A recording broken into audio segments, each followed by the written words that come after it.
Full in business. Yeah. The first thing, obviously, is welcome to Germany, Ted. Thank you. Have you been here before? Yes, I was here last week. We came to do 3 recordings with Army RAF Hospital Weisberg and also Stella, and one at, I think it was Artillery Missile Regiment at near Hamer. It was near the Myrna Dam, because I went to have a look at it. Yes. Well, that's not very far from here. No, Sauerland. That's right, yeah. You obviously know Germany then. Well, not why obviously? Can't you believe you said that? Oh, I see. Pretty classifications, aren't you? No, I've been about 12 times. Really? One way and another, yeah. You like Germany? Yes, very nice, very clean. I always had a good time when I've been here. Because it changed for me, so I'm really a peasant in the Midlands of England. Yeah. So nice to see how the farms look. They seem very tidy, a bit small, I suppose. A lot of horses. We might be forced to go back to horses ourselves as things are going. Yes, the prices of petrol and oil and things are going up. I'm thinking of having a new scheme, you know. Commuters out of the cities into the farms. It gets desperate. It will get desperate. Will it? I'm sure it will. Oh dear. I'm a pessimist. Oh yeah? Yes. Oh. You mentioned farming. When you come to other countries, Yes? do you do any investigation of farming methods? No, just look at the car. Just like the Mercedes windows on driving on the Autobahn or whatever it is. No, not really. Because some of the situations which apply here don't apply in home. Really? Well, I mean, you went to southern Italy, you couldn't start to grow a farm full of olives or... No, true. Climatically, there are restrictions. But isn't Germany pretty similar to England? Yeah, it's got more sugar beets. Yes. Turn the ground. Are there any methods in Germany, though, which might apply in England? I suppose so, but I don't think there are any known methods that aren't already in use. Question of emphasis, perhaps. Yeah.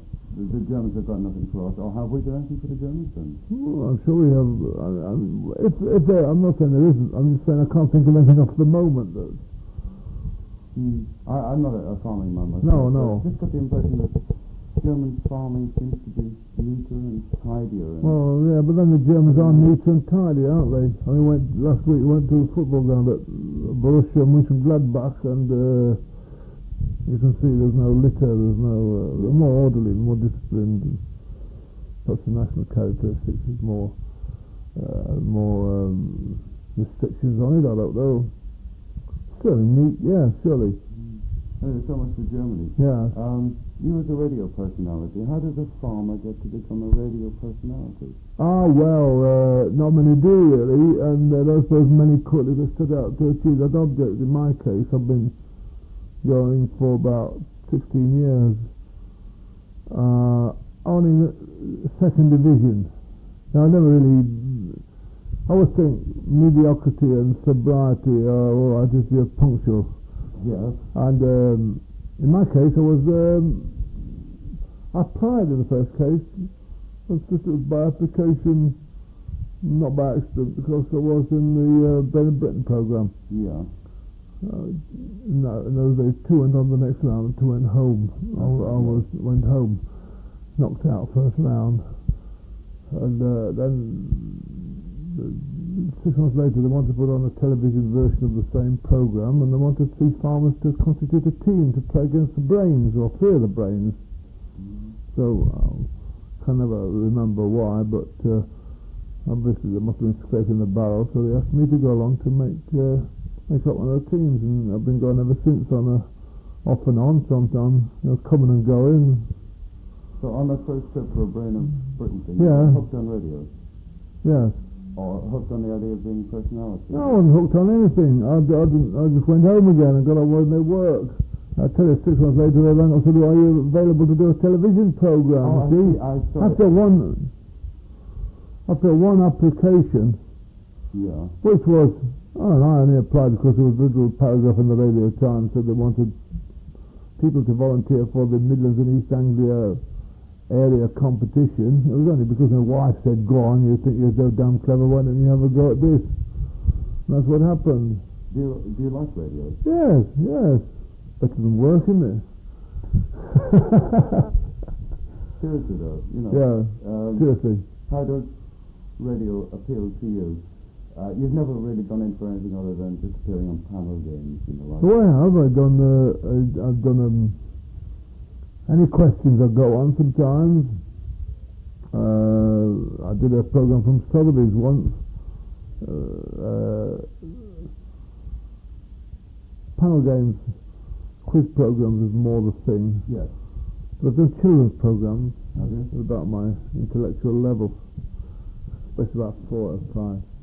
You never intended going into radio in a very big way, though? I don't think so. I don't know whether I've got the opportunity. Well, no, I'm quite happy to do a bit.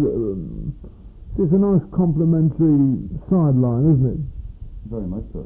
Bit of casual labour. How much of your time does it take up?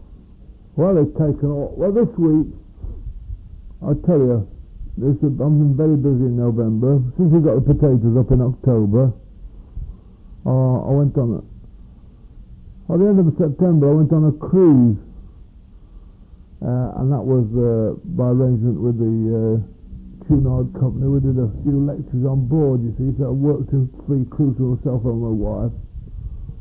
You was paid, of course. Yes, of course. Then we came back, we got the potatoes in. Unfortunately, it's been very wet and we haven't been able to get all the winter wheat in. But apart from that, we've been, last week, well, I think it was the 20th of November we came here. We've been doing odd programs around, like Bryce Norton, and we've been to the north of Ireland a couple of times. Then we went to Germany. Then last week I came out from Germany. On Monday I went to Preston. I do talks, you see. People like being talked to or talked at, or some of them. You go around on a lecture thing, which I just got used to. I met Sheila Scott one day. She said, "Why don't you join Cyril Fletcher's lecture agency?" So do that. Then I went to do a bit of a voiceover sometimes. ICI were making a film on how to kill aphids, so I did that. Then that was on the next day. Then on Friday I went down to Exeter. I opened a farmer's cash and carry in Ottery St Mary. Then I went home and today I've come here. I'm going back to Monday. What is it? It's Tuesday tomorrow, isn't it? Yeah. Now I'm going to Smithfield Show at Earl's Court on Wednesday. Then I'm going down to Portsmouth on Thursday. Then I'm going to talk to some cement company. I don't know what I'm going to talk about. And then I'm going home. And then the next day we do another programme at Hastings. And that's just give you an idea. It seems to be all busy or all quiet. But I've got Ken and George at home working on the farm. They're employees. Yeah. So really you're just a gentleman farmer? No, I'm not really. I mean, I'm more gentleman than I used to be. Used to be very uncouth, especially when I had cows. I didn't mean quite in that. No, I know. In the sense that you can't really get down to it. Yeah, I can. You can, surely. Yes, yeah. Well, you see, to be a radio, to drop everything and go and do a radio program, which isn't really well paid enough to make you a living, you've got to be either unemployed, self-employed, or retired. Yes. Well, being a farmer, you can, what they say, delegate the work to subordinates. Yes. Well, I've got two very good chaps who work for me, and I hope I reward them commensurately. Yes. So I decided I've sort of retired without telling anybody. I see. No, they'll take that too literally. No. How big a farm do you have? We've got 500 acres. Is it a show farm? Oh God, no. No. That makes money. But What do you mean a show farm? well, as you said, an expert on farming matters. Oh, yeah, I very. thought that you would rather have visitors, shilling a head. Well, that's a shilling a head bit, actually. No, we grow strawberries. We charge them for picking their own. That's we get parties of school children around and Yes, that's what I mean. colleges of further education. But I show them how the other side, it's not a show farm. In that sense, I There aren't any show farms. You mean where they blacklead the horses' hooves and no. Virtually, yes. Do what they do for no. Nothing like that. Nothing like that. Some money making. Absolutely, yes. Serious. Getting over to the radio thing. Yeah. This quiz game that you're on at the moment, Yeah. do you do much background work? Yeah. Well, I don't do so much now. When I milk cows used to milk cows every weekend, you see, on the radio in the milking parlour. I'm largely radio educated. I suppose if you squirt water on a concrete yard for long enough, some of it sinks in, doesn't it? That's how it is with me. But when you go to bed at night, do you take a book with you, like a Guinness That's a book. knowledge or something like that? No. And all your facts. The wife doesn't think much of reading in bed. Lucky you. No. See, I'm working on the farm. This is it's not it's different sort of work, isn't it? To make it too onerous, it wouldn't be enjoyable. No, true, but you've got so many facts and figures. You seem to put them out of the air. That's just a myth, you see. You only remember the clever answers. You don't remember the stupid ones. No, but you get so many clever answers about things. You think so? The Aztecs do you've got to drink. South America and all that. You're sure you must do some study? No, you don't really know. Just life washes over you. The sun sticks on.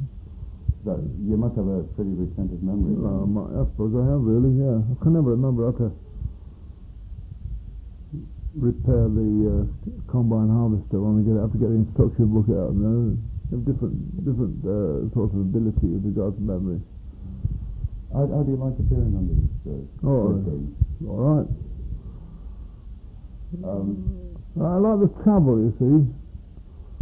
I wonder what actually appealed to you. Well, the money is very important. The money, or was it the challenge of beating Brian Johnson or whoever the opposite number is? I think it's a change of environment. It would be nice if everybody could have a few days of their yearly life where they did something entirely different, wouldn't it? True. When we get treated so well in this case, by the Army or the Air Force. Have a look around Germany, travel broadens the mind, don't they say? And winning's everybody likes to win. When you play darts, you like to win. Otherwise, there's no point in playing. But I don't think that's the main criterion. It doesn't mean anything at all, actually. What? Whether you win, lose, or... Oh, yes, yeah. Well, it's a shared achievement or failure, isn't it? Tonight we've got I think I've got the Army team and Brian's got the RAF team, but they'll do the winning or losing because they're very bright. You just have to say grunt and feel the ball or something like that. What about television? How does that do? You've done what's my line I wanted to. Oh yeah, I've done lots. I've done all sorts of things on that, from Parkinson's program I did last time. I did one did a film on the farm. They hung a microphone around my neck and had a camera on a day on the farm. That was quite interesting. Cut out some bits and edited it. It was all right. Would you fancy doing a television series on farming? Yeah, I don't mind it. Well, yes. Is there a need for that kind of thing? No, I don't think so. I think it's pretty well catered for us, farming and BBC and ITV. I mean, do you mean for entertainment or education? Education, actually. Well, there again. The farmers. I would consider it. I don't feel a burning desire to go do it. Now, you've got no ideas in the back of your mind about a show which has never been done. No, wish I had, have you? None at all. Oh, it's a good thing of it, and we get it all accepted, we'll split the royalties. Yeah, you and I. We don't know much about farming. It doesn't matter. It's entertainment. Television is mainly entertainment, isn't it? That's true. And so is radio. Radio more so, I feel. I think radio is very valuable. Definitely, especially for old folks. Well, any folks. Yeah, I think it's... Well, the younger ones, they can always go out and find alternative forms of entertainment. The radio is fine to have, but at least they can go out and meet other people. But the older ones, they need something. They can't go out. just at the drop of a hat. Oh. They are marooned, and I think radio is a terrific video for them. Oh, it dispels loneliness in a lot of people, I'm sure it does. Yes, well, people, I was listening to Tony Brandon. Yeah. Coming up in the car. And he was talking about some old people. And they were writing to him as if he were a personal friend of theirs. They do. You know, I love that idea. Yeah. Oh, loneliness is terrible. How does the celebrity thing get to you? Do you have any problems with being a celebrity? Well, I don't think I'm a celebrity, really. What do you mean? What sort of problems? Well, I was trying to relate it to the people that I normally speak to, The pop stars. You know, everywhere they go, it's hello this, hello that. Yeah. Do you ever get fed up with people recognising you in the street and this kind of thing? No, if you should ever see me, and all you got to do is call and say, hello Ted, how are you, what you having, and I'm not offended at all. As long as I say what you have. Yeah, that's right, yeah. Well, Tomato juice. I won't delay you any longer, Ted. That's all right. Thank you very I'll much. put my trousers on now, can I? Yeah, better scrub that up to get the wrong idea. Okay, right, well, fine, and thanks for the interview. Hope we can use some of it. What can you use all of it? Oh, can you? Oh my goodness. Thanks very much. All right, happy Christmas. Thank you. Is that all right?